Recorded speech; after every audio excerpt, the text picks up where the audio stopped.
cuarta unidad. La cuarta unidad, ¿qué temas analiza? Bueno, en esta cuarta unidad vamos a hablar del control de convencionalidad concentrado y control de convencionalidad difuso. Vamos a entender qué es el control de convencionalidad, el fundamento del control de convencionalidad, los pasos para el ejercicio del control de convencionalidad, el sistema interamericano de derechos humanos y el trámite de peticiones y solicitudes de medidas cautelares. Estos son los puntos que vamos a analizar. ¿Sale? Empecemos. Deme un segundo, por favor. Entonces, ahí va. Bueno, lo primero que hicimos es hablar sobre el tema de el control de constitucionalidad. El control de constitucionalidad tiene por objeto que la Constitución es la norma suprema y en ese sentido mantenga su supremacía, ¿sale? Y también se defiendan los derechos humanos.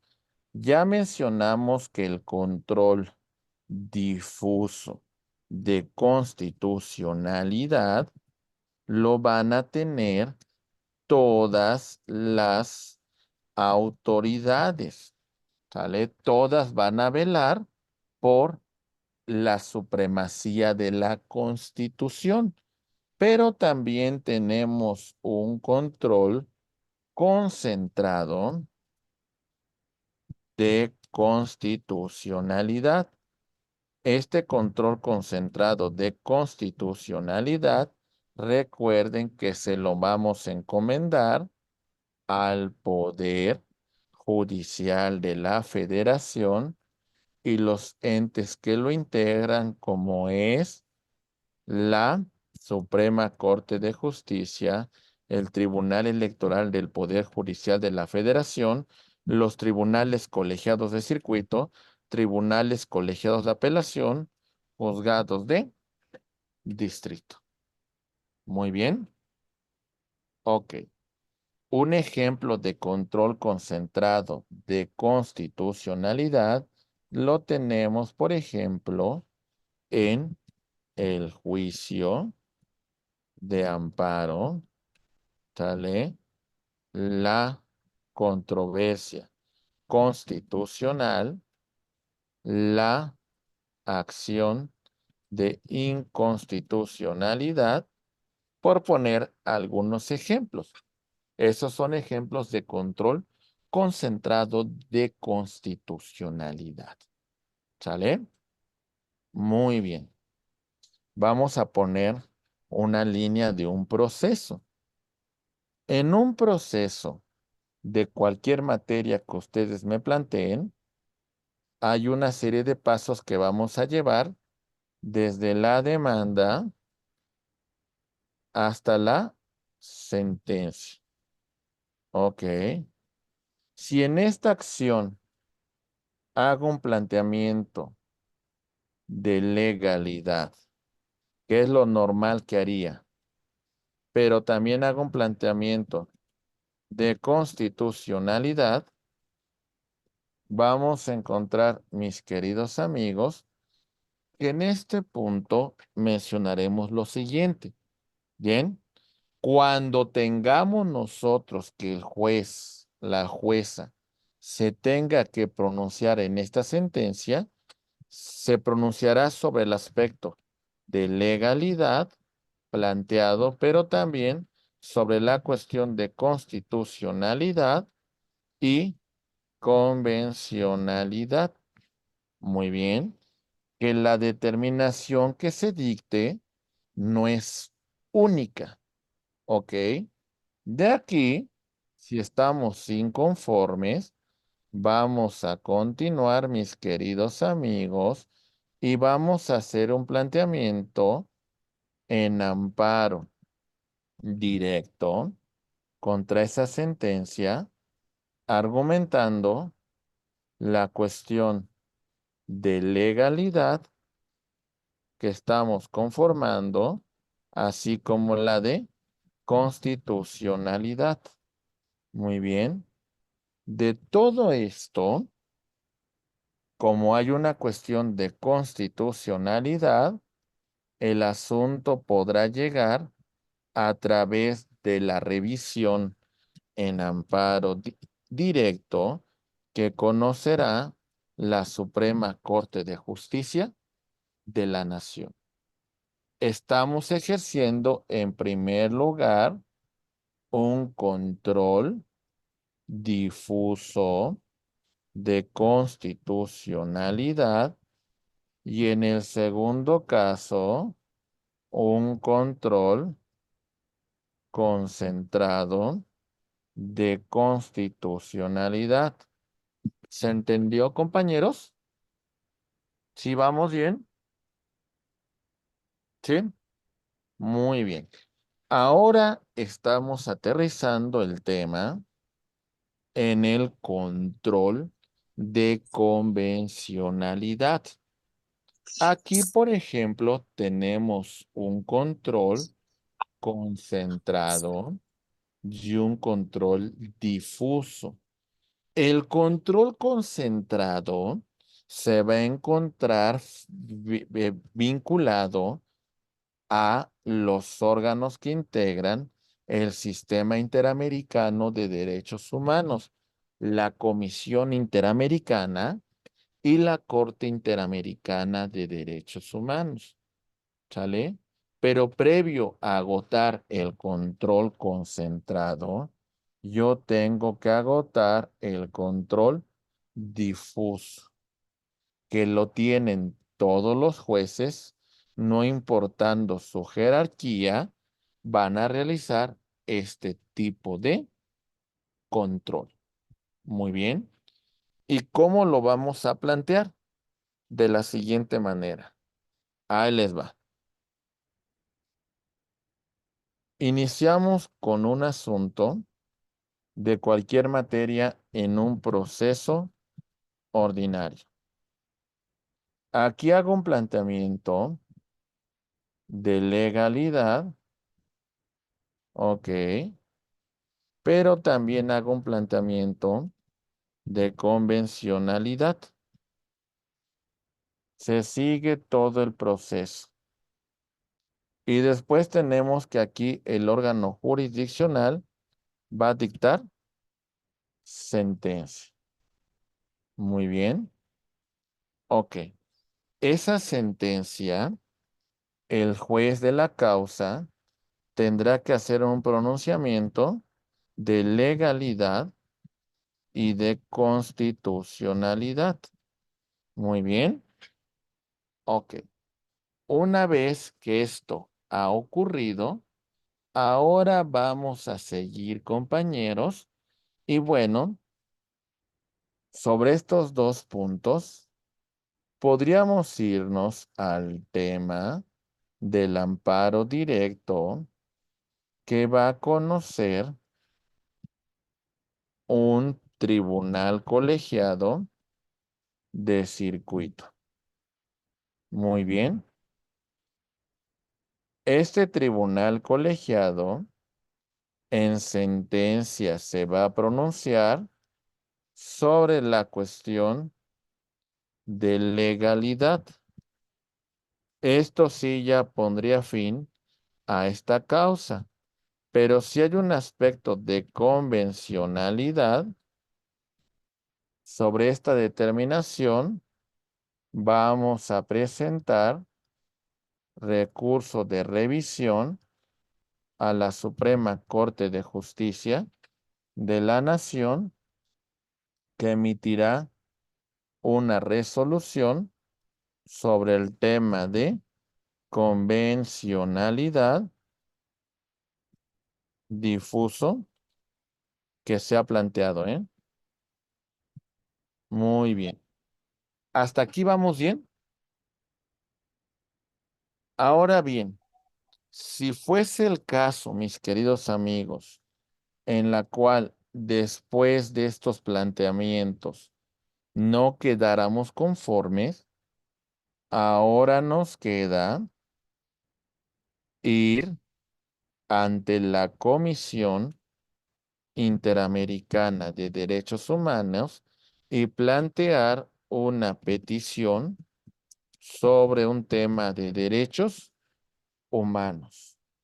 Se lleva a cabo todo un proceso y concluye sobre el informe de fondo. Si aún resolviendo todo esto no se ha resuelto de forma favorable la cuestión de los derechos humanos, por conducto de la comisión, vamos a presentar una demanda que en este caso va a conocer la Corte Interamericana de Derechos Humanos.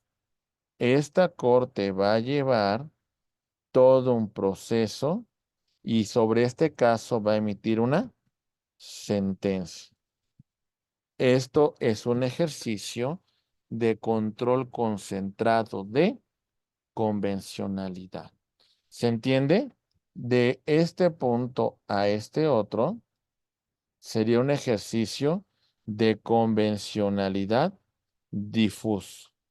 A partir que llegamos a los órganos del sistema interamericano, ahora hablaremos de un control concentrado de convencionalidad. ¿Se entiende? ¿Sí? Muy Sí, bien. maestro. Ok. Muy bien. Fundamento del ejercicio del control de convencionalidad.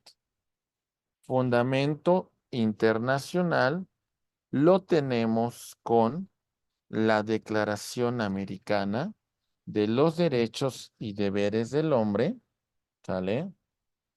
Y vamos a tenerlo con la Convención Americana de Derechos Humanos. Adicional a todo esto, vamos a agregar los protocolos que complementen estos tratados. ¿Ok? Y a nivel interno, vamos a tener la reforma constitucional del 2011 y el caso Rosendo Radilla Pacheco contra México. Muy bien. Ok, bien.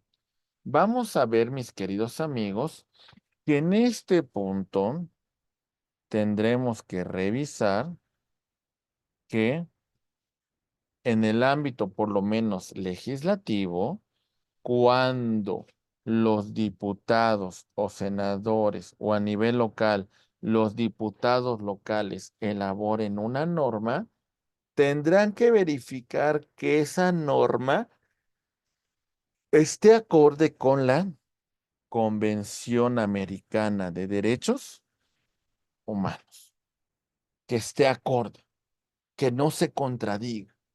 Entonces, se supone que cuando están legislando, ¿sí? Tendrían que revisar en esta sesión, tendrían que revisar que esta norma que están discutiendo no sea contraria a dos presupuestos importantes. Aquí está. Muy bien. Revisaremos que no sea contraria a la ley, que no sea contraria a la Constitución, que no sea contraria a los tratados internacionales en materia de derechos humanos. Se supone que esto tendría que hacer nuestro Congreso, ¿eh? Se supone. Muy bien. Ok. Avanzamos y también verificamos la cuestión del ejercicio del control de convencionalidad que debe de realizar el Poder Judicial. Abstenerse de aplicar cualquier norma contraria a la Convención Americana de Derechos Humanos. ¿Qué significa esto? que los jueces, sin importar su jerarquía, sin importar su materia, ok, vamos a tener el caso que estos velarán porque la norma que apliquen esté acorde con la Constitución, esté acorde con los tratados internacionales en materia de derechos humanos. ¿Se entiende? ¿Sí? Sí, profesor. Ok, ok. Muy bien. Perfecto, compañeros. La reforma constitucional del 10 de junio del 2011 que ya mencionamos trae un cambio significativo en la tutela de los derechos humanos que reconoce la Constitución y los tratados internacionales de los que México sea parte. La interpretación conforme es analizar esta disposición, analizar el acto de la autoridad, ok, que como ya mencionamos, puede ser legislativo, administrativo o jurisdiccional. Vamos a revisar que en este caso, estas actuaciones estén acordes con la Constitución y con los tratados internacionales en materia de derechos humanos. A este ejercicio se le conoce con el nombre de interpretación conforme. Muy bien. Y el principio pro persona implicaría que vamos a aplicar la norma que sea más favorable en la tutela de los derechos humanos sin importar su jerarquía. La norma más favorable, la norma menos restrictiva, es la que vamos a aplicar para la tutela, para la protección de los derechos humanos. ¿Se entiende? ¿Sí? Muy bien. Vamos entonces a revisar lo siguiente. Ahí voy, ¿eh?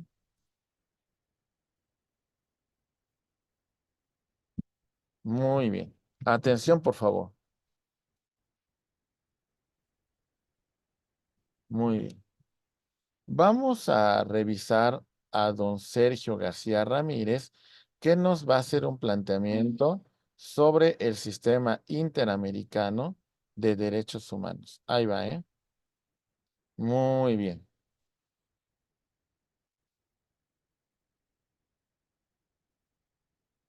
Un gran. Muy bien. Ahí voy, ¿eh?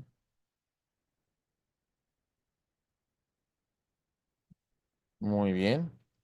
¿Listos? Bien, continuamos.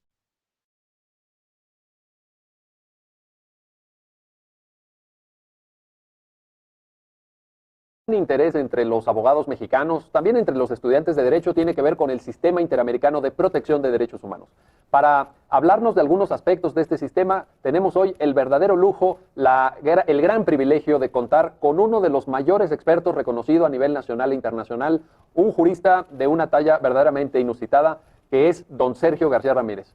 García Ramírez es investigador del Instituto de Investigaciones Jurídicas de la UNAM, pero a lo largo de su fecunda carrera ha sido procurador de justicia en el Distrito Federal, Procurador General de la República, juez de la Corte Interamericana de Derechos Humanos, presidente de la propia Corte, y ha escrito muchísimos textos alrededor de los temas vinculados con la protección de los derechos humanos. Don Sergio, bienvenido. Pues cuéntenos en qué consiste este sistema de protección de derechos humanos y sobre todo, ¿por qué los abogados mexicanos deberían de interesarse en este asunto? Muchas gracias. Antes de abordarlo, si usted me permite, doctor Carbonell, quiero corresponder a sus expresiones tan generosas. El lujo es para mí estar aquí en mi instituto, su instituto, y además estar dialogando con usted, cuya obra respeto y admiro sobremanera. Muchas gracias por la invitación y muchas gracias por esta oportunidad de coloquio. El Sistema Interamericano de Protección de los Derechos Humanos es una nueva vertiente de expresión de los derechos fundamentales de las personas, para usar esa expresión muy genérica, y brinda a todas las personas en los países que han reconocido este sistema, que son prácticamente todos los de América Latina, un ámbito más de protección. Es el caso de México.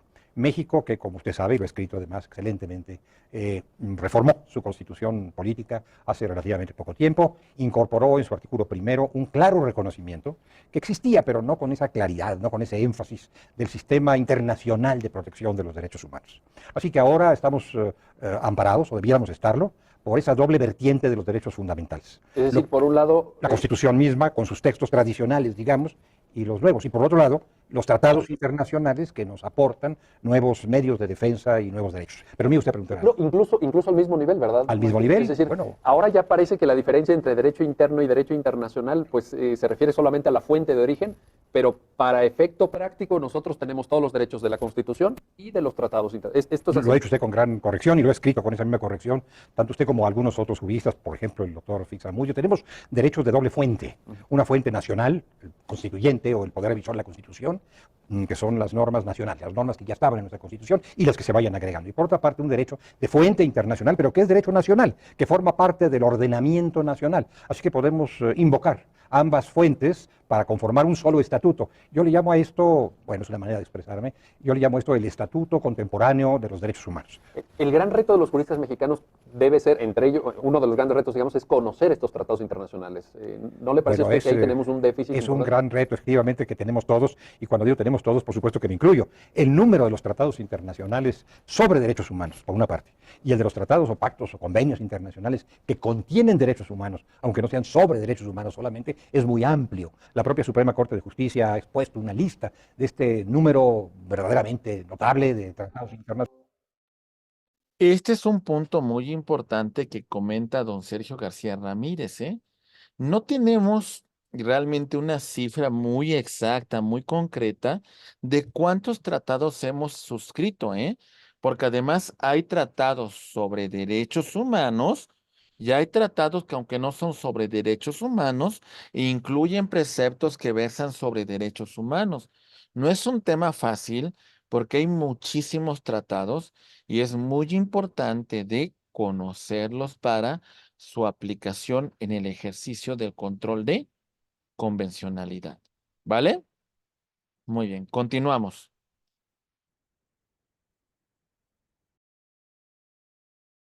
Nacionales que tenemos que conocer. Creo que va a ser un poco complicado que todos conozcamos todos los tratados, pero por lo menos, desde luego, los servidores públicos que están llamados a cumplirlos y los juzgadores. Bueno, y los abogados deberán conocer los más importantes. Por ejemplo, la Convención Americana de Derechos Humanos, el llamado Pacto San José, que conforma la columna vertebral, ¿no?, de nuestro sistema interamericano. Yo diría que, a reserva de que traten de conocer todos los tratados, de que tratemos de conocer todos los tratados, no presumiré de que los conozco, por supuesto, habría dos sobre los que vale la pena llamar la atención, o dos conjuntos. Los pactos internacionales de Naciones Unidas, de derechos civiles y políticos uno, de derechos económicos, sociales y culturales otro, y la Convención Americana sobre Derechos Humanos y sus protocolos adicionales y los otros tratados interamericanos que tienen que ver con derechos humanos. Este conjunto debe ser conocido y se encuentra involucrado en lo que ahora llamamos, o llaman muchos, el bloque de constitucionalidad. Yo creo que existe un bloque de constitucionalidad. Yo creo que Constitución no es solamente, para los fines a los que estamos aludiendo, lo que está escrito en la Constitución Política de los Estados Unidos Mexicanos de 1917, reformada por el constituyente, sino eso, sin duda, y todo este acervo, todo este conjunto de tratados internacionales. Ese es nuestro nuevo bloque de constitucionalidad. Doctor, cuéntenos de la vertiente institucional. Estamos hablando, nos ha mencionado usted los tratados internacionales, la nueva normatividad, el bloque en el cual se integran tanto la Constitución como los tratados, pero el sistema interamericano tiene una expresión institucional, tiene órganos de garantía y defensa. ¿Qué nos puede exponer sobre ese asunto? Déjeme decirle que tener declaraciones o tener tratados sin tener los medios de que estas declaraciones o estos tratados aterricen, se conviertan en realidades invocables por el individuo, invocables por el ciudadano, pues sería tener algo, pero no lo suficiente. Es necesario que haya instituciones a cargo de la aplicación de estos tratados, a las cuales se pueda recurrir. Como lo hacemos en México, tenemos una constitución, pero también nos valemos del juicio de amparo, por ejemplo, o de las comisiones de derechos humanos para que esta constitución aterrice en nuestras vidas concretas. Bueno, esto ocurre de manera similar en el ámbito internacional y particularmente en el ámbito interamericano.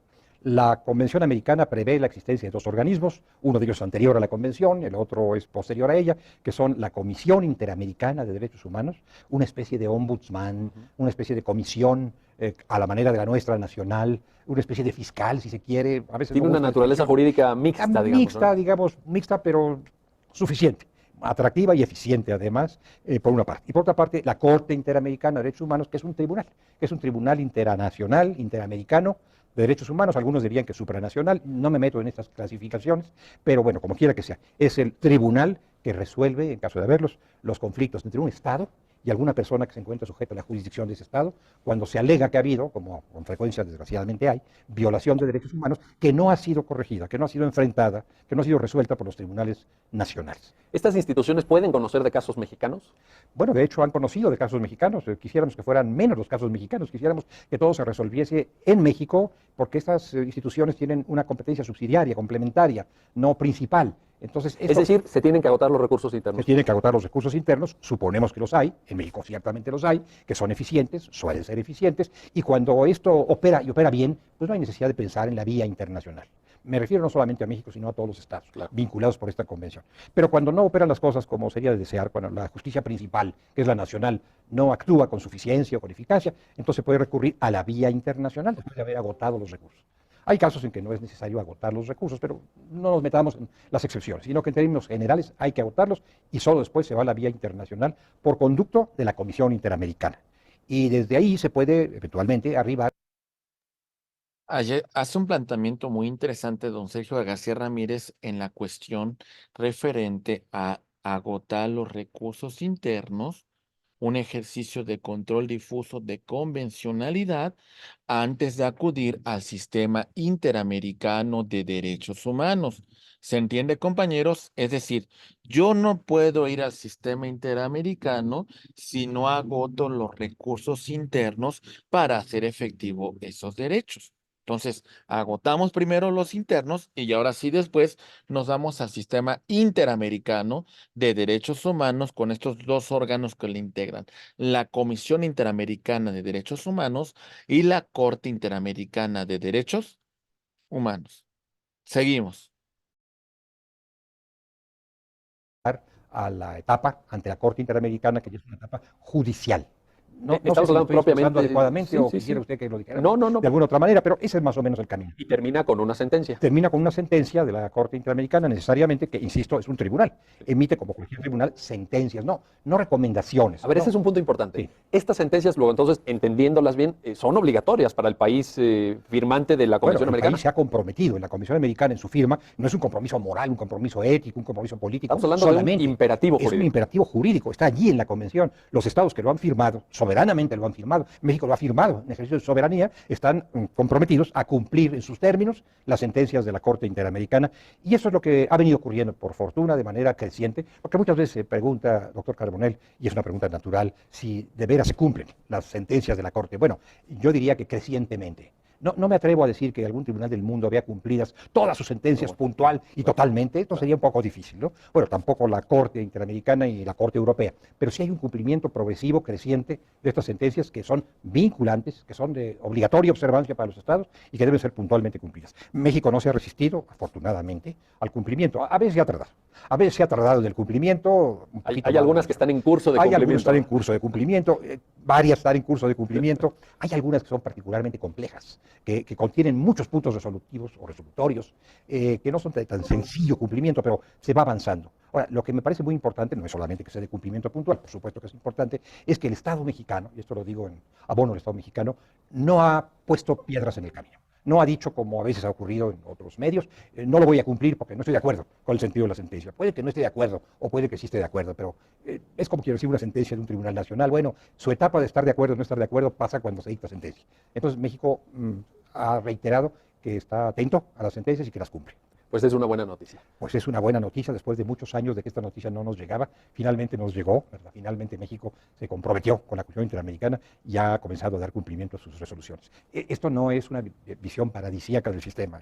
Quiero que conste porque eventualmente quien me escuche va a decir, bueno, parece que aquello es un cuento de hadas. No, hay muchos problemas. Bueno, muchos problemas. por el derecho se tiene que luchar siempre y también por el derecho que aplica el sistema Pues interamericano. naturalmente que sí, tiene que lucharse denodadamente, cotidianamente. Muchísimas gracias, maestro. A Pues usted. como ustedes pueden ver, don Sergio García Ramírez nos ha expuesto de una manera magistral esta nueva perspectiva que se abre para todos los juristas mexicanos, para todos los juristas de América Latina en general, en donde el reto es conocer los tratados internacionales y usar las ventajas que nos da el que nuestros países formen parte de un sistema interamericano de protección de derechos humanos. Muchísimas gracias por su atención y muy pronto volveremos con otra cápsula del Instituto de Investigaciones Jurídicas de la UNAM.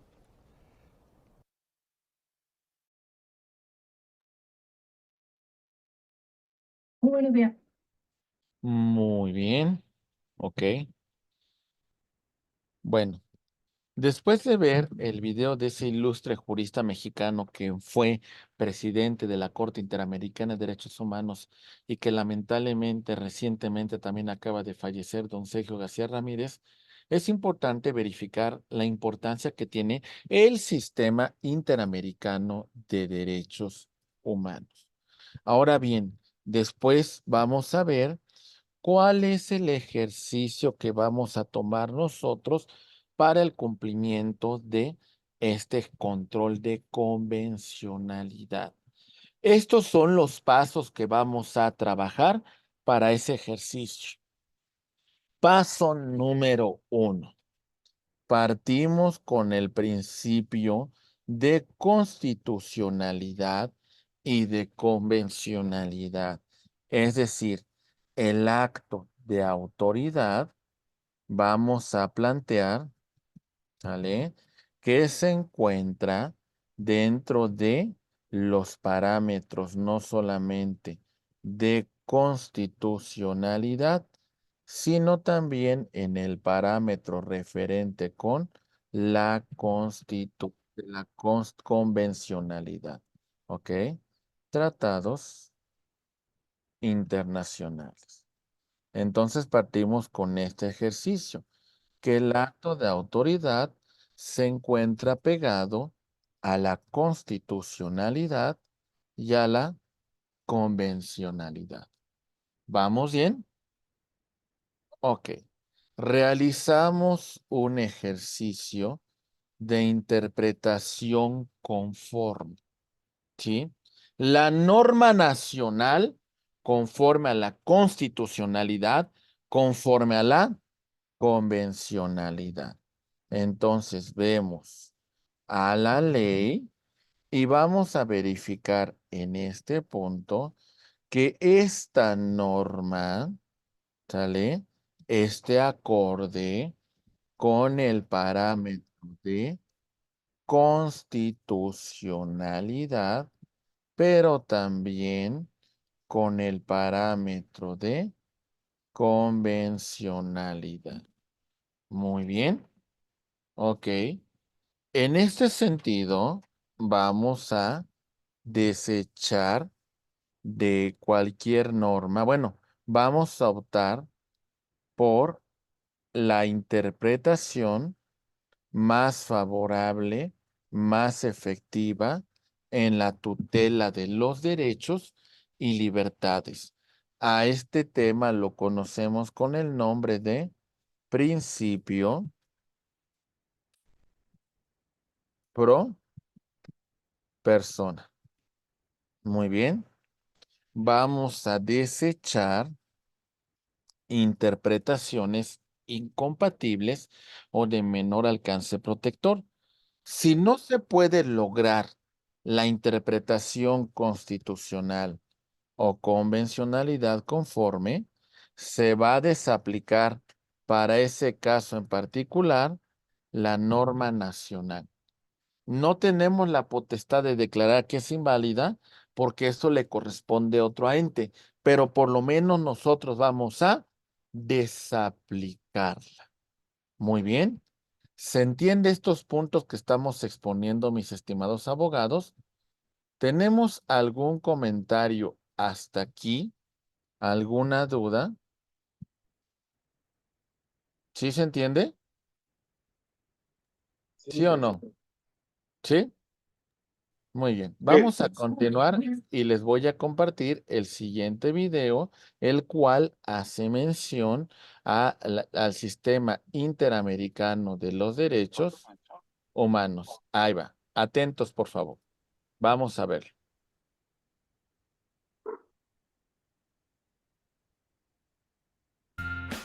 Bienvenidos al canal EGACAL. ABC del Derecho, entrega número 64, Sistema Interamericano de Derechos Humanos. ¿Bajo qué principios se inspira el Sistema Interamericano de Derechos Humanos? Este sistema descansa sobre múltiples principios. Entre los más importantes podemos mencionar a los siguientes. Universalidad, el cual permite una integración con el sistema de protección fuera del continente americano. Imprescriptibilidad, la protección de los derechos humanos va más allá del límite temporal que se justifica en la seguridad jurídica. Irrenunciabilidad, debido a la trascendencia de estos derechos, no se puede renunciar a la protección de los mismos. Trascendencia a la norma positiva, a pesar de que la norma constitucional no lo señale, lo establecido por la Convención tiene primacía. Y finalmente, progresividad, el transcurso del tiempo obliga a una protección cada vez mayor de los derechos humanos. ¿Qué órganos están contenidos en la Convención Americana de Derechos Humanos? Son dos. La Comisión Interamericana de Derechos Humanos, cuya función principal es la de promover la observancia y la defensa de los derechos humanos, además de constituirse en un órgano consultivo. Tiene su sede en Washington. Y la Corte Interamericana de Derechos Humanos, la cual funciona como órgano de naturaleza jurisdiccional con la misión de garantizar el pleno cumplimiento de las disposiciones de la Convención Americana. Tiene su sede en la ciudad de San José de Costa Rica. ¿Se puede acceder directamente a la jurisdicción de la Corte Interamericana? No. Como regla, se tiene que agotar la jurisdicción nacional. Una vez agotada, primero se llega a la comisión, la cual siempre va a buscar una solución amistosa, además de que va a determinar si existe o no la vulneración a algún derecho humano. Si es que existe la responsabilidad y no se ha arribado a una solución amistosa, el caso recién llega a la Corte Interamericana. ¿Qué es el control de convencionalidad? Es aquel que realiza la Corte Interamericana sobre normas nacionales, no necesariamente la Constitución, sino también respecto a leyes, reglamentos, actos administrativos, entre otros, que sean incompatibles con la Convención. Hay dos tipos de control de convencionalidad. El concentrado lo hace únicamente la Corte Interamericana, desde siempre, desde su creación en el año de 1979. Y el control difuso, que resulta más complejo, lo realizan los diferentes operadores jurídicos, como por ejemplo los jueces, al emitir sus resoluciones, las mismas que no pueden vulnerar lo dispuesto por la Convención. Es importante acotar que la Convención no regula expresamente el precedente americano. Recuerda, suscríbete, dale like y activa la campanita de notificaciones para recibir más vídeos de El ABC del Derecho, la forma más sencilla de revisar el derecho, aquí en el canal EGACAL.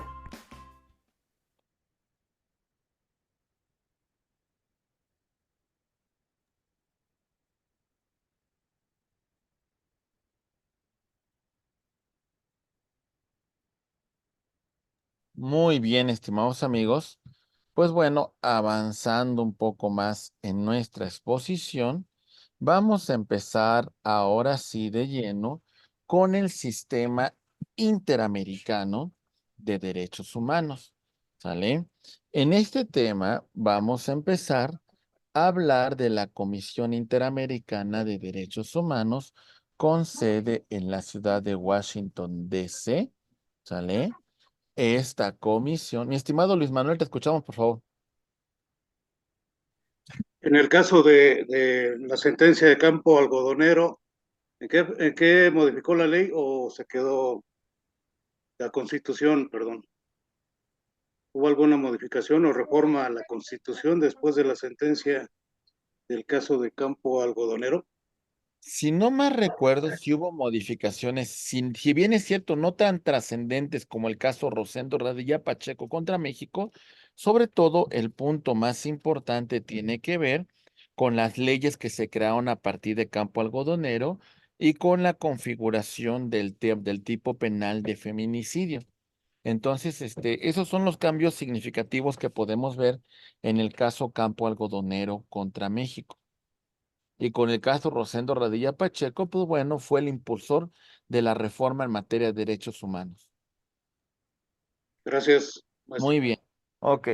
Bueno, tenemos entonces la Comisión Interamericana de Derechos Humanos que nació, escuchen bien, en este punto, con la Declaración Americana, ahí va, Declaración Americana de los Derechos y Deberes del Hombre del año de 1948. Esta declaración fue el marco de creación de la Organización de los Estados Americanos, la llamada OEA. Ok.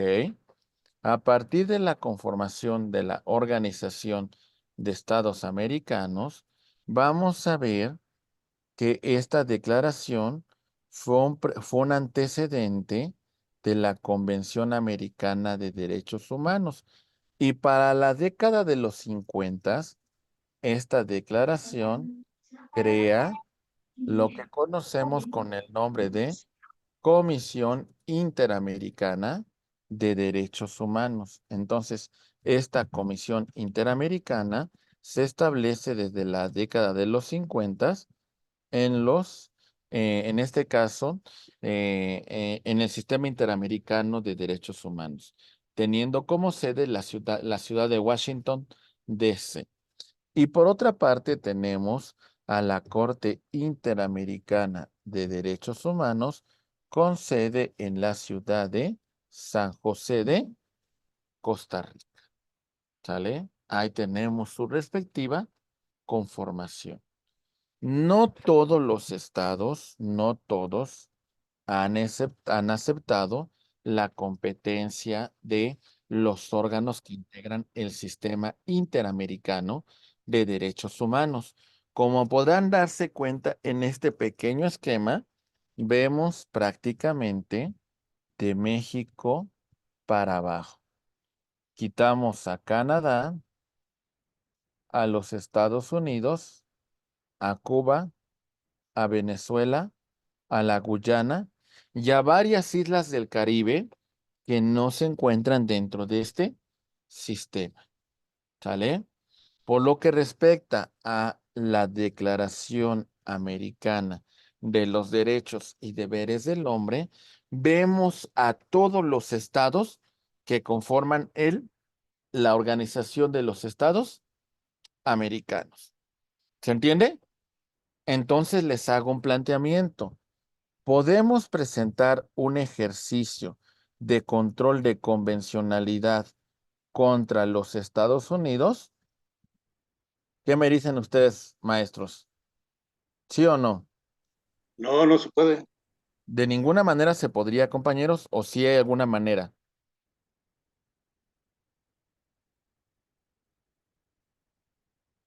¿No se podría en ningún supuesto, compañeros?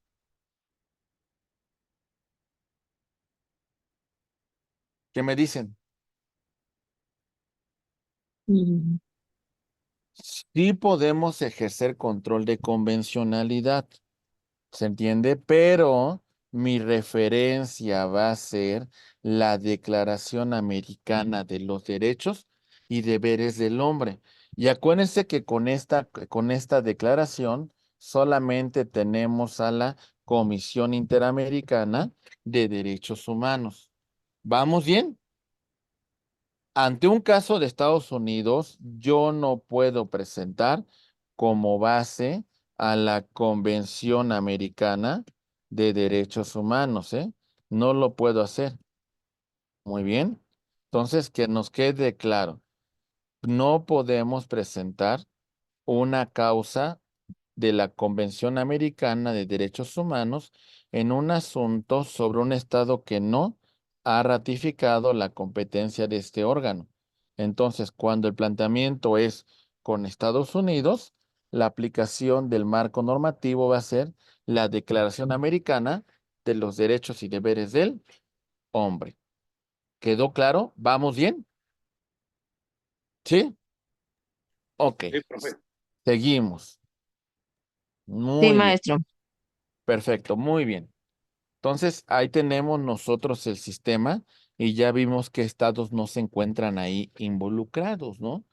Tenemos algunos derechos que consagra la Convención, como el de igualdad, el juicio justo, participación política, derecho de movimiento, de asociación, de asamblea, de vida familiar, la libertad, el asilo político, la libertad de religión, la salud, nombre, vida, seguridad social, propiedad, el trabajo, la educación, cultura, dignidad, protección judicial, integridad personal, vida privada, libertad de expresión, nacionalidad, pensamiento, etcétera, etcétera. ¿Se comprende?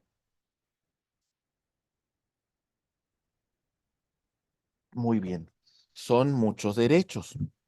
Y bueno, en este sentido, vamos a presentar una petición o una solicitud de medidas cautelares ante la Comisión Interamericana de Derechos Humanos. Lo puede hacer la propia persona afectada. Se puede presentar de forma colectiva, sin embargo, hay que designar a un representante o a través de los organismos no gubernamentales, que va a ser lo más común que se va a plantear. Muy bien. Se debe individualizar a las víctimas. Es decir, si son varias las personas afectadas, tenemos que ponerle a cada una de ellas nombre y apellido. Muy bien. ¿Sí se va entendiendo hasta aquí? Ok. Hay que explicar la acción o la omisión que el Estado provocó y que causó una afectación a los derechos humanos. ¿Sale? En este caso vemos a este político que por un acto de corrupción con este empresario, permitió que éste construyera su fábrica, en esta lanzara desechos industriales, contaminara este río y este río causara un impacto a la salud de esta población. Vemos por qué se dio la vulneración a los derechos humanos por conducto de la autoridad. ¿Va quedando claro, mis queridos maestros? ¿Sí? Muy bien. Avanzamos. Sí, profesor. Ok. Y Sí, maestro. ok. Entonces, ¿qué verificamos antes de acudir al sistema interamericano? Y nos lo comentó el ilustre jurista don Sergio García Ramírez. ¿Qué nos comentó? ¿Qué dijo? Primero hay que agotar toda la jurisdicción ordinaria, con todos los recursos, con todos los mecanismos que tenemos que ejercer de forma interna, hay que hacerlo. Pero yo me estoy planteando desde mi acción principal en el ejercicio de constitucionalidad y de convencionalidad, para que cuando vengamos en la sentencia, cuando presentemos recursos de apelación, cuando acudamos al amparo directo, cuando nos nos vayamos a revisión, siempre se haga un planteamiento de convencionalidad en cada una de estas determinaciones. ¿Se entiende? Entonces, Sí, maestro. y ya agoté todos los recursos ordinarios, todos. Ya no me queda ninguno pendiente. Y todavía existe la violación a derechos humanos. Entonces, a partir de que tengo una sentencia firme, que ya no admite ningún otro recurso, ni ordinario ni extraordinario, tengo 6 meses naturales para acudir ante la Comisión Interamericana de Derechos Humanos, ¿sale? Ok, vamos a continuar. Entonces, en este sentido, vemos nosotros 6 meses, una vez que ya tenemos una sentencia firme, para acudir al sistema interamericano de derechos humanos. Vamos a acudir, pero aguas, porque si ya estamos llevando un proceso sobre esta causa ante otro tribunal, entonces por litispendencia, la Corte va a desechar nuestra petición. ¿Sale? Muy bien. La petición, en este caso, ¿cómo se va a llevar a cabo? Ahí va. Presentamos nuestra petición. Lo primero que va a evaluar la Comisión Interamericana de Derechos Humanos es la violación a los derechos humanos. Entonces, llegamos ante la comisión con sede en la ciudad de Washington, D.C. Ahí voy. Comisión Interamericana de Derechos Humanos. Aquí está. ¿Sale? Llegamos ante la comisión en Washington, D.C. ¿Sale? Muy bien. En este punto, lo primero que va a hacer la comisión es verificar. A ver, me están presentando esta petición. Voy a evaluar, ¿sale? Voy a evaluar si efectivamente el derecho humano que me están involucrando tiene su origen en la Declaración Americana de los Derechos y Deberes del Hombre, en la Convención Americana de Derechos Humanos, en los protocolos que surgen de estos tratados o en la sentencia de la Corte Interamericana de Derechos Humanos. Hay que revisarlo. Muy bien. ¿Sí? Ok, si determina que efectivamente existe una violación que se encuentran reconocidas en estas disposiciones, lo que va a hacer la comisión es de que va a emitir un informe sobre admisibilidad, ¿sale? Hace las veces de lo que nosotros como conocemos en cualquier otra materia. Cuidado, por favor. En cualquier otra materia, como el auto admisorio. ¿Se entiende? ¿Vamos bien? Ok. Con este informe de admisibilidad, ahora yo le voy a hacer del conocimiento al Estado responsable de que hay una petición en contra de él ante la Comisión Interamericana de Derechos Humanos y le vamos a dar la posibilidad de que comparezca y de alguna manera se manifieste en el trámite de esta petición. ¿Entendemos eso? Lo que comentó don Sergio García Ramírez, se procurará la conciliación entre las partes. se procurará que se llegue a un acuerdo que satisfaga los intereses de la víctima con el Estado responsable. De no ser el caso, mis estimados maestros, vamos a llegar a un informe de fondo. ¿Sale? Te di la oportunidad que conciliaras con la víctima. Tu Estado responsable, te pedí, te sugerí que revisaras que en este caso, con la víctima, que estuvieras allí al presente de las violaciones a los derechos humanos y que llegaran a un acuerdo que satisfaciera ambos intereses. Como no se pusieron de acuerdo, emití un informe de fondo en la cual verifico efectivamente si hay violación a derechos humanos y en ese punto les voy a regresar a que el Estado y la víctima hagan sus observaciones sobre ese informe de fondo. ¿Se entendió?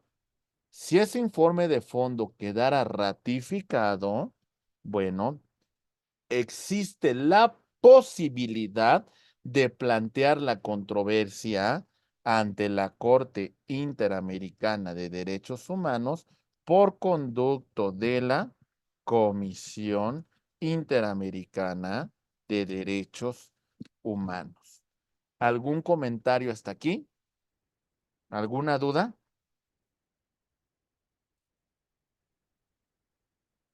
¿Se entiende? No, profesor, todo bien. Seguro que se Todo bien. entiende entonces. Sí. ¿Sí? Muy bien. Vamos a ver los pasos que tenemos que seguir para llegar a la Corte Interamericana de Derechos Humanos. Como ya mencionábamos, el paso número 1 implica presento mi solicitud ante la Comisión Interamericana de Derechos Humanos. ¿Cómo lo voy a hacer? Vamos a ver este planteamiento. Ahí va. Ok.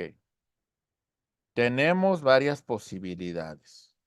1, si tenemos los recursos, nosotros mismos nos vamos a trasladar a Washington, D.C. y ahí vamos a presentar nuestra petición. Muy bien. ¿Quedó claro ese primer supuesto? Segundo, por correo certificado, vamos a enviar, en este caso, vamos a reenviar la solicitud para que llegue a la Corte Interamericana de la Comisión Interamericana de Derechos Humanos. Y el otro supuesto es en vía electrónica, ¿sale? Presentemos nuestra solicitud y entonces ahora sí, la comisión lo analiza. ¿Hasta aquí vamos bien? Ok, muy bien.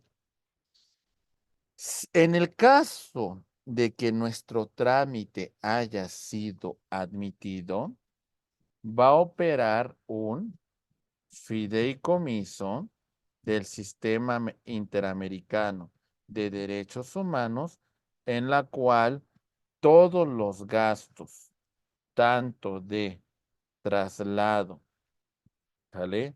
Como de alimentación, como migratorios, ok, van a ser resueltos por el propio Sistema Interamericano de Derechos Humanos. ¿Se entiende? Vamos entendiendo entonces que se disponen de recursos para que, pues de alguna manera, personas vulnerables puedan acudir al sistema. ¿Sí? Sí, maestro. Ok, bueno. En el caso de admitir a trámite, se gira un informe de admisibilidad y vamos a darle un número de petición de conformidad como fueron ingresando. Ok, vamos a atenderlo. Pero si, por ejemplo, este último punto, en 1300, versara sobre algún grupo vulnerable, ok, entonces esta petición se va a atender en primer lugar, aunque hubiese ingresado al último. Muy bien. De la petición que nosotros ingresamos, la comisión va a analizar si admite, rindiendo un informe sobre admisibilidad. Ok. Si desecha porque considera que no hay una violación de derechos humanos reconocida en los instrumentos del sistema interamericano, o me previene para que yo aclare mi petición. ¿Se entiende cada uno de los supuestos que puede ocurrir? ¿Sí? Muy bien. Ok. Continuamos con el tema de que fue admitido nuestra petición. Vamos a hacerle del conocimiento al Estado responsable. Le damos su respectiva garantía de audiencia.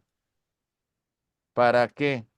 Para que en un lapso de 90 días haga sus observaciones sobre ese informe de admisibilidad. Del punto 1 al punto 4, ¿lo comprendemos?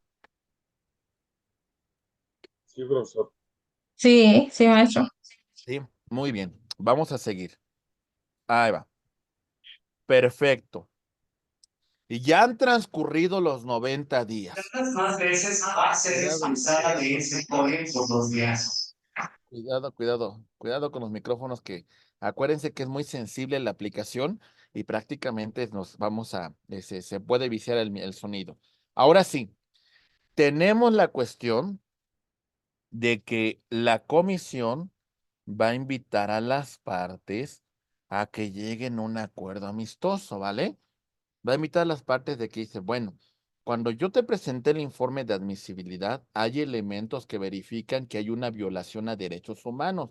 Te invito a ti, Estado responsable, para que llegues a un acuerdo con tu propio nacional o con la víctima y lo arreglen, solucionen el conflicto y en este punto le ponemos fin a esta causa. Se acabó, ¿verdad? Bueno, si las partes no se ponen de acuerdo, si de alguna manera no se encuentra solución a través de la conciliación, bueno, mis queridos amigos, ahora vamos a llevar una serie de audiencias públicas en la cual ocurrirá lo siguiente. Muy bien. Bueno, vamos a hablar de la audiencia. Ahí va.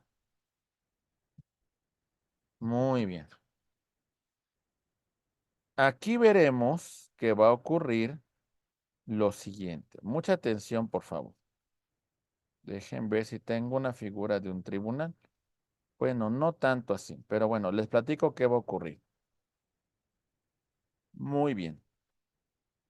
Estamos en Washington, D.C. En este punto, verificaremos que la Comisión Interamericana de Derechos Humanos, en primer lugar, le va a dar el uso de la voz a la víctima para que se manifieste. Después le da el uso de la voz al representante de la víctima. Ok, va a exponer su teoría del caso, sus elementos fácticos, Ok. Sus elementos normativos y sus elementos probatorios. Muy bien. De este punto, vámonos ahora a el punto número 3, en donde se va a manifestar, en este caso, el apoderado del Estado responsable. Ok.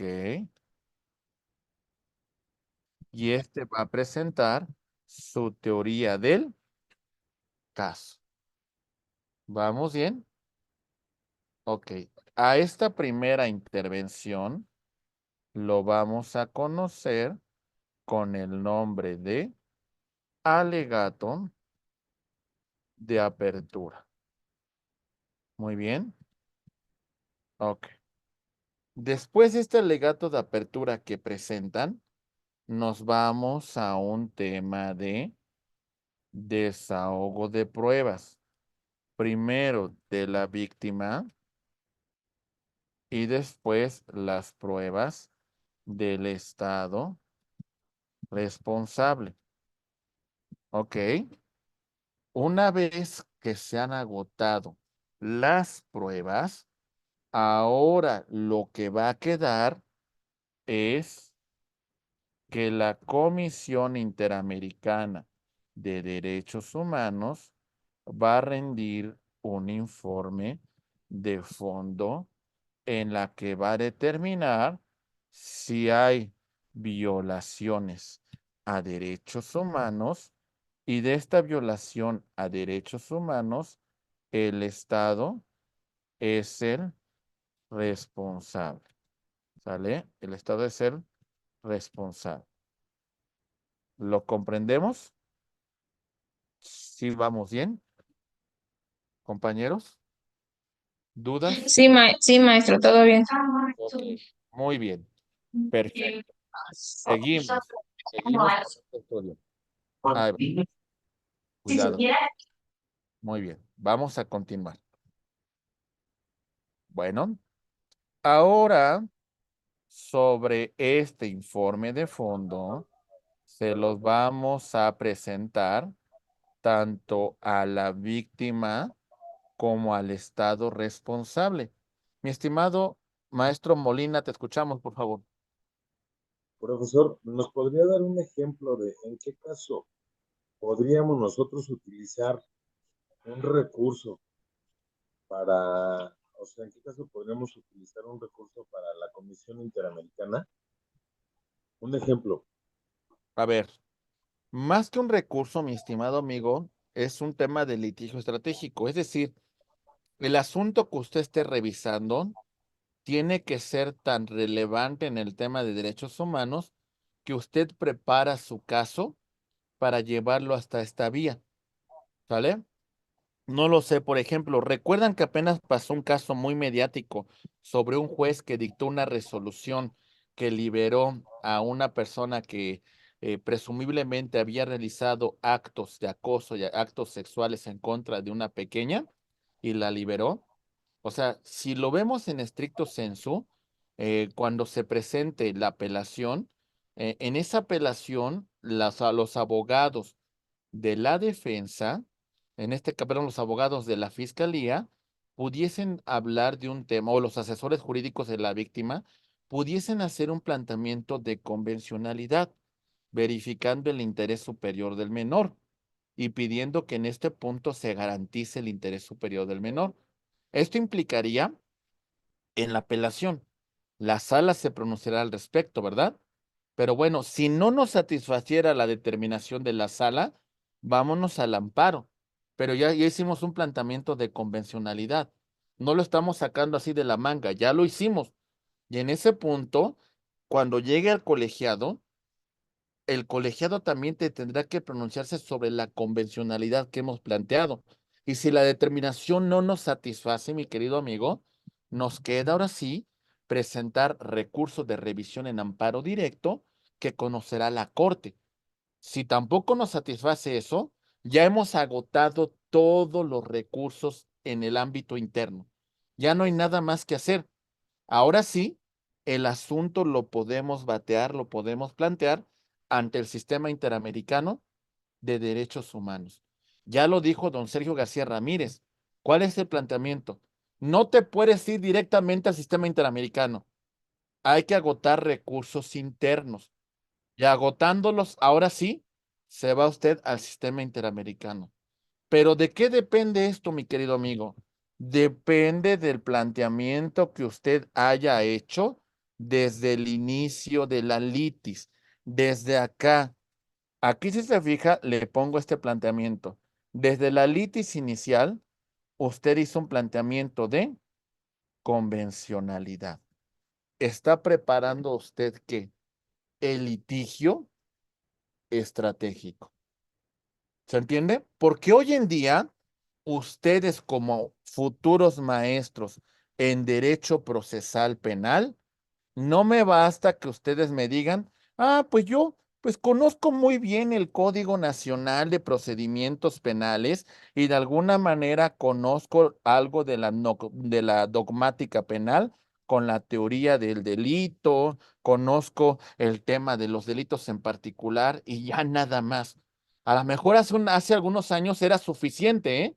Pero hoy en día ustedes se tienen que involucrar al tema de los derechos humanos y por supuesto el ejercicio de este control tanto de constitucionalidad como el ejercicio del control de convencionalidad, tanto en lo que mencionamos, el control difuso que tienen todas las autoridades, como en el control concentrado.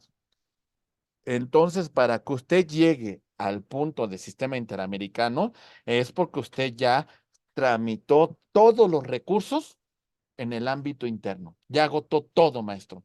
Y entonces lo que le queda en la instancia del sistema interamericano. No sé si me doy a entender más o menos en ese punto, mi estimado maestro Molina. ¿Sí? ¿Sí me escucharon? ¿Sí me entendieron más o menos? Sí, profesor. Muy bien. Ok, Le Maestro, agradezco mucho. perfecto. Muy bien. Gracias. maestro, quiero, Mande. Maestra Trejo Vera. sí, maestro, Dígame. quiero entender que todo este procedimiento se lleva ante la corte. No, a ver. O sea, es decir, Estoy sí. confundida. Bueno, a ver, acuérdese, usted no puede llegar a la Corte Interamericana si no es por conducto de la comisión. O sea, no hay ningún recurso en la cual usted puede irse directo a la Corte. No hay nada. Hay que ir a estas partes. Es decir, vea el planteamiento que yo le voy a hacer. Cada color representa un proceso. Ahí va. Primero, el rojo, el procedimiento ordinario. ¿Sale? Hasta el momento que la autoridad jurisdiccional emite su sentencia. El azul, vamos a poner que es un recurso de apelación, en la cual la sala se va a pronunciar y confirma, modifica o revoca la sentencia que en este caso que estamos nosotros impugnando. ¿Sale? El verde va a representar el amparo directo. ¿Sale? Recuerde, el amparo, perdone, aquí está. El amparo contra sentencia definitiva, laudo y resoluciones que pongan fin a juicio. Se va a pronunciar un tribunal colegiado. Como hay un planteamiento de constitucionalidad o de convencionalidad, según sea el caso, tenemos un recurso de revisión que en este caso va a conocer la Suprema Corte de Justicia de la Nación. Hasta aquí usted ya agotó todos los recursos internos, todos. Ya no hay nada más que hacer. Muy bien. Ahora, como ya no hay nada más que hacer en el ámbito interno, vamos a presentar, en este caso, ¿sale? Vamos a presentar nuestra petición a la Comisión Interamericana de Derechos Humanos, con todos estos pasos que hemos venido comentando.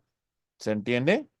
Y si Sí, maestro. después de todo esto todavía el derecho vulnerado no ha sido satisfecho, ahora sí presentamos en este caso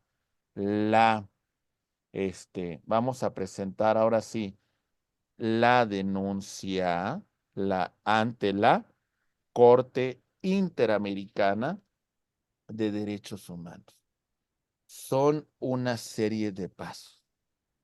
Esto se le llama litigio estratégico. Hay que prepararlo desde acá, desde el primer punto, ¿eh?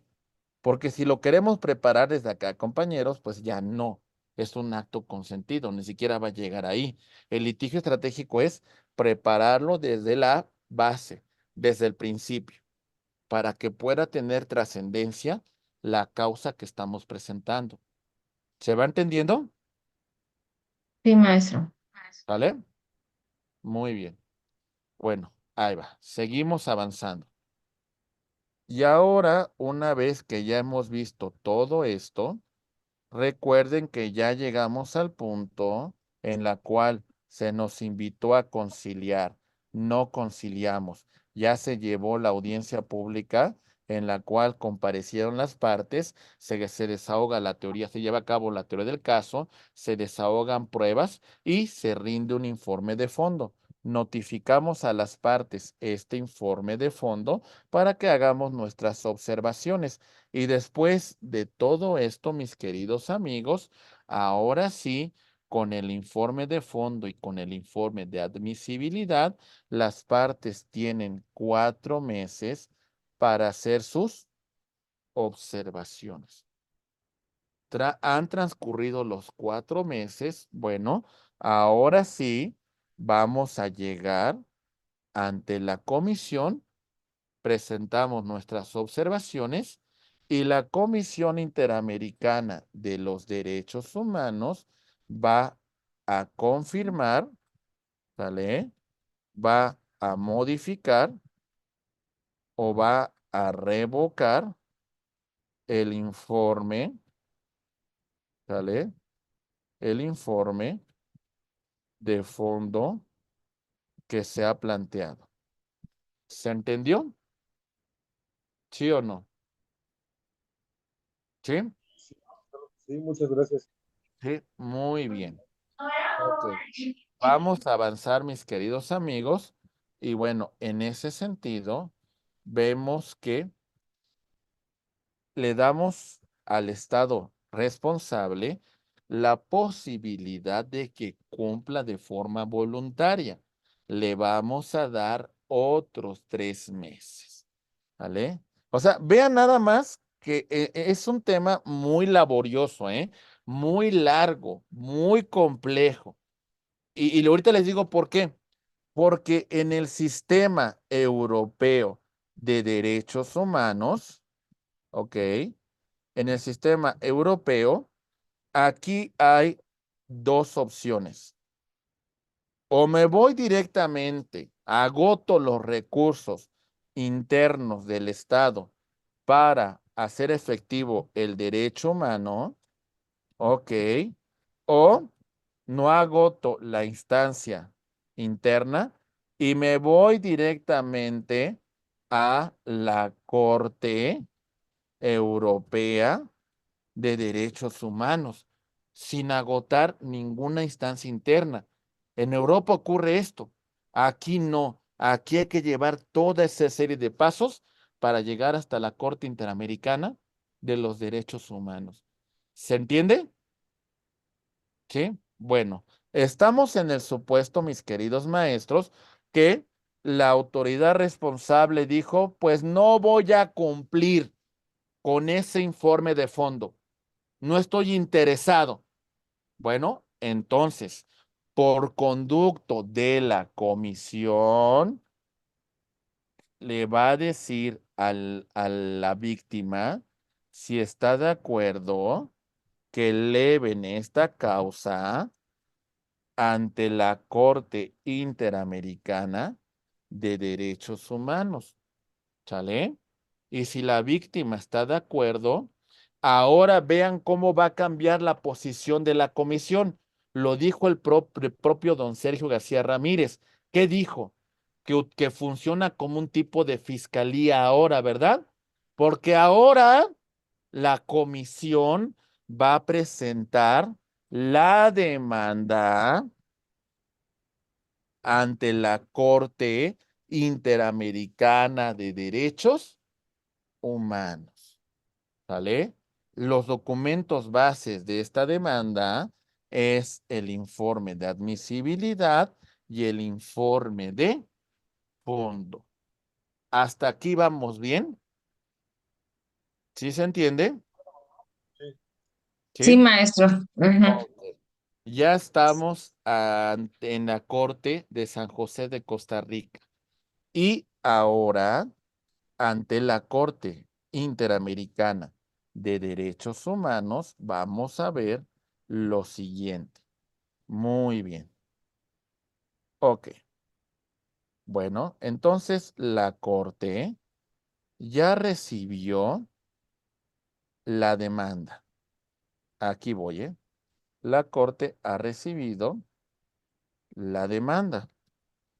Ok, acuérdense que la presentó la Comisión Interamericana de Derechos Humanos y se soporta con el informe de admisibilidad y con el informe de fondo.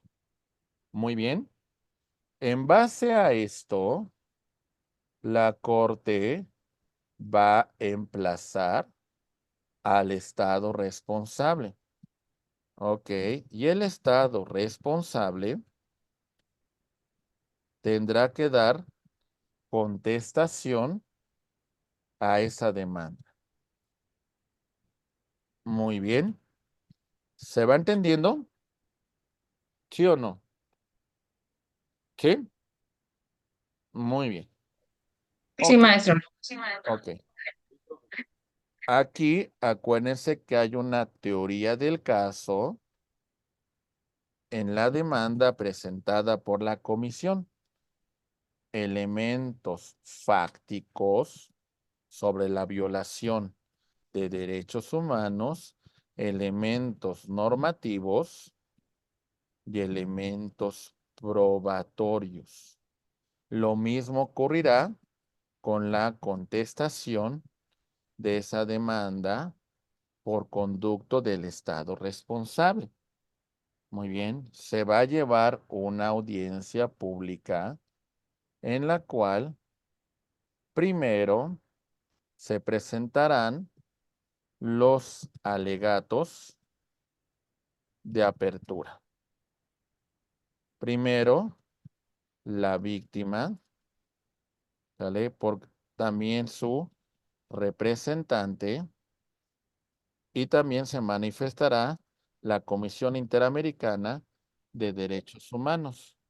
Después le vamos a dar el uso de la voz a el Estado responsable por conducto de su apoderado. Ok, aquí van a exponer brevemente su teoría del caso. Muy bien. Después van a desahogarse las pruebas en el orden de primero de la víctima, ¿sale? Después de el Estado responsable. En base a eso, las partes van a rendir su informe o sus alegatos de cierre y después la Corte va a deliberar y va a emitir una sentencia. No se admite ningún recurso, no existe ningún otro mecanismo. Lo que aquí se decida ya es una verdad legal. Ya no hay más que hacer. ¿Sale? No hay ningún recurso. Lo que sí, por supuesto, que se va a dar una audiencia en donde se va a explicar la sentencia, pero ya no podemos hacer nada para dejarla sin efecto. ¿Qué es lo que queda, compañeros? Bueno, aquí vamos a ver que una vez que esto ha ocurrido, la Corte ha emitido una resolución y lo que va a verificar la Corte es el cumplimiento de su sentencia por conducto de la autoridad responsable, del Estado responsable, va a revisar con las ONGs de que efectivamente se hayan garantizado los derechos en esa sentencia y también va a revisar con la víctima. Pero ¿saben en qué punto quedan las sentencias de la Corte? Siguen siendo lo que se conocen con el nombre de soft law. ¿Saben a qué me refiero con soft law? ¿Qué No. significa, abogados? ¿No? Ok, bueno, ahorita lo explico. Soft law significa que al final de cuentas es un derecho suave. Y este planteamiento significa que las sentencias se cumplirán por el Estado de buena fe. ¿Sale? Pacta sunt servanda. Los tratados se van a cumplir de buena fe por los estados responsables. ¿Se entiende? Ok. Esto significa que no hay medios coactivos para hacer cumplimiento, para verificar el cumplimiento de esas sentencias. ¿Ok? No hay medios coactivos. ¿Ok? Esto significa que no hay una policía interamericana, ¿verdad? Que diga, oye, ¿sí te cumplieron con la sentencia? Oye, quiero revisar que efectivamente tus derechos se hayan cumplido. Al final, ¿qué puede ocurrir, compañeros? Si un estado decide no cumplir con la sentencia, ¿qué se imaginan que pueda cumplir? ¿Qué pueda pasar?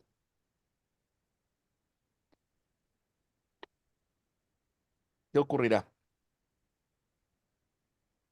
Bueno, lo que normalmente puede ocurrir es que el estado diga, pues no cumplo con la sentencia y en ejercicio de mi soberanía, mi estado se retira del sistema interamericano de derechos humanos. ¿Ha ocurrido esto? Muchas veces. Tenemos en su momento el caso de Nicaragua, tenemos el caso de Venezuela, que antes formaba parte y hoy decidió ya no formar parte. ¿Se entiende? O sea, como que se chiquean, se enojan y dicen, no me interesa más. Ok. ¿Saben cuál puede ser el medio coactivo para hacer cumplir el Estado? ¿Cuál se imaginan? Notificar a la Asamblea General de la OEA. ¿Para qué? Pues para que ese Estado, a lo mejor, si pide un empréstito, no se le conceda, ¿verdad? Esto va a generar una falta de inversión. Ok. Y por ejemplo, también lo podemos hacer reconocimiento a la Asamblea General de la ONU de que el Estado no respeta derechos humanos. Y bueno, esto también puede implicar una cuestión de créditos ante el Banco Mundial. ¿Ok?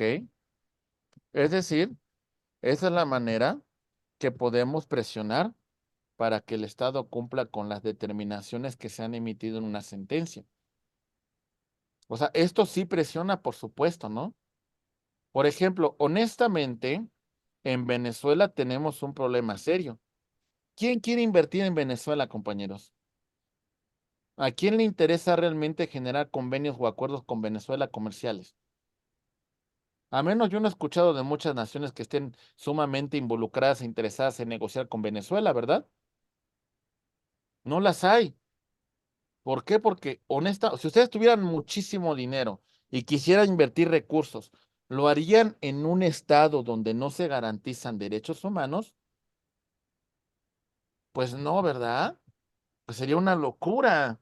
¿Por qué? Porque al rato, cualquier situación que ustedes tengan, pues nada garantizaría, compañeros, que tuvieran la certeza, pues de que el Estado por lo menos tiene los medios procesales para asegurar sus derechos humanos. Entonces eso implicaría que su dinero se encuentre en un riesgo permanente, ¿no? ¿Se entiende?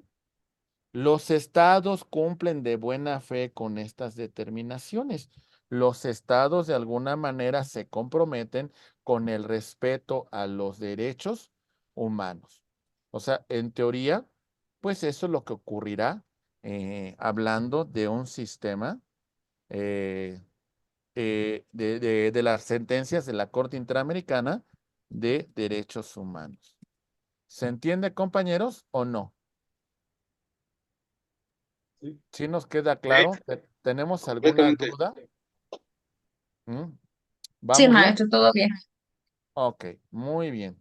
Vamos a Gracias. revisar rápidamente, compañeros, qué pasa con las sentencias de la Corte Interamericana de Derechos Humanos, porque hay muchas determinaciones sobre cómo se da cumplimiento a una sentencia de la Corte Interamericana. Y les voy a presentar un caso contra Uruguay, porque vamos a ver que en su momento, déjenme ver, es que había una sentencia, hay una sentencia bien interesante, compañeros, que creo que es el caso,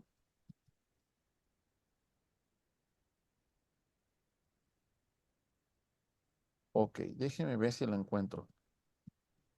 Lo que pasa que también hay realmente compromisos para cumplir con las sentencias. A lo que voy.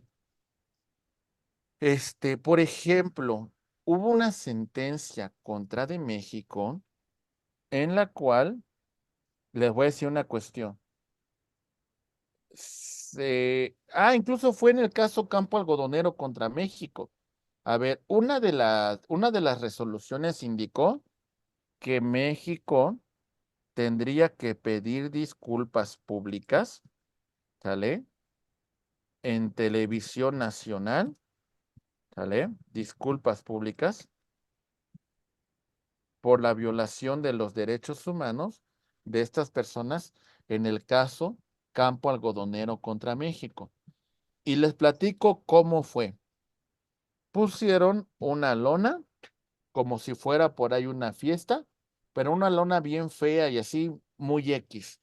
Fue un funcionario público, ¿sale? Ni siquiera fue un funcionario público de primer nivel. No fue ni el presidente, ni un secretario de Estado, ni un subsecretario.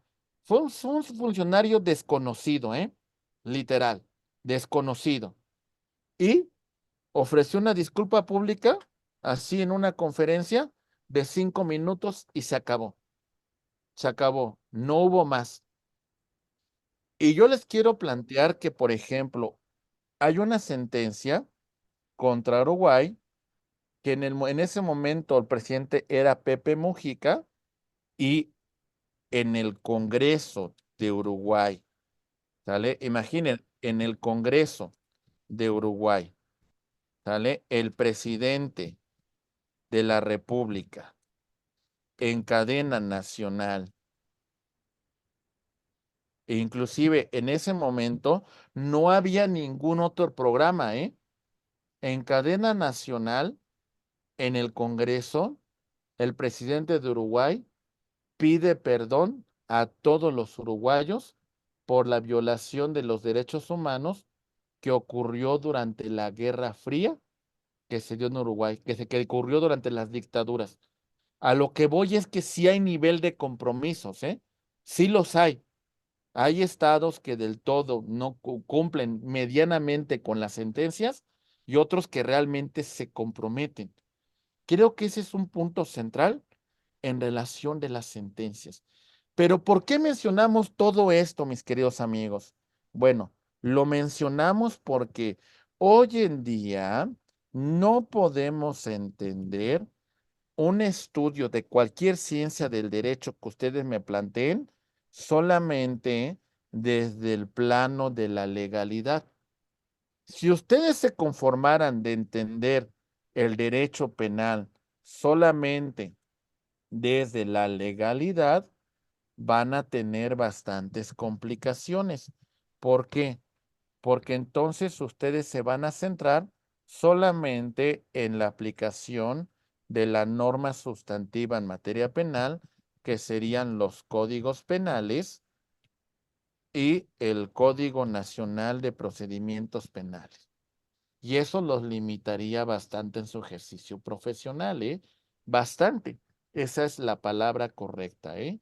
Después, ustedes tienen la obligación de entrar a un ejercicio difuso de conformidad con el artículo 1 de la Constitución, tanto de constitucionalidad como de convencionalidad, ¿ok? De fondo, difuso. Esto implica que para que ustedes entren a estos puntos, tienen que empezar a desentrañar lo que establece la Constitución en el tema de derechos humanos, pero también los tratados internacionales. Y eso lo van a complementar ustedes también con las sentencias de la Corte Interamericana de Derechos Humanos. ¿Ok?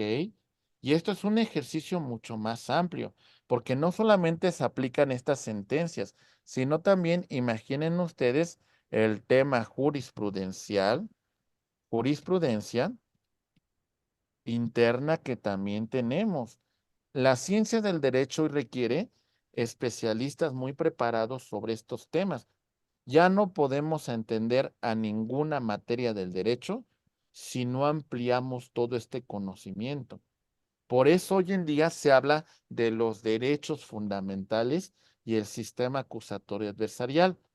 Si esto hubiéramos estudiado una maestría en procesos penal antes de la reforma, a lo mejor hasta esta materia vendría de relleno. No tiene nada que hacer. Pero hoy hablamos de temas prácticos, ¿eh? No le estoy hablando de hipótesis que no se apliquen, ¿eh? No le estoy hablando de cuestiones que sean meramente dogmáticas, ¿eh? Hoy se habla de asuntos de verdadero fondo, ¿sí? Por ejemplo, ahí me menciona la maestra Adriana del tema del caso de Digna Ochoa, ¿verdad? O sea, son casos muy relevantes para el derecho interno. Ariadna, perdón, son casos muy relevantes para el derecho interno y generan un gran impacto tanto a nivel interno como a nivel internacional. Entonces, a lo largo de esta primera y esta cuarta unidad, ¿qué hemos venido revisando, compañeros, para ya desentrañar estas primeras unidades? Revisamos en primer lugar, de forma muy general, los derechos humanos. En este punto, analizamos su historia, ¿ok? Analizamos las generaciones de derechos humanos. Analizamos los principios de los derechos humanos. Señalamos lo referente a cuáles son los retos de los derechos humanos en una primera parte, ¿verdad? Después, en una segunda unidad, estudiamos la reforma constitucional en materia de derechos humanos. Verificamos que esta reforma trajo consigo los derechos humanos y sus garantías. Y se hablaba de la tutela de los derechos humanos reconocidos en la Constitución, ¿ok? Y en los tratados internacionales en materia de derechos humanos. ¿Sale? Muy bien.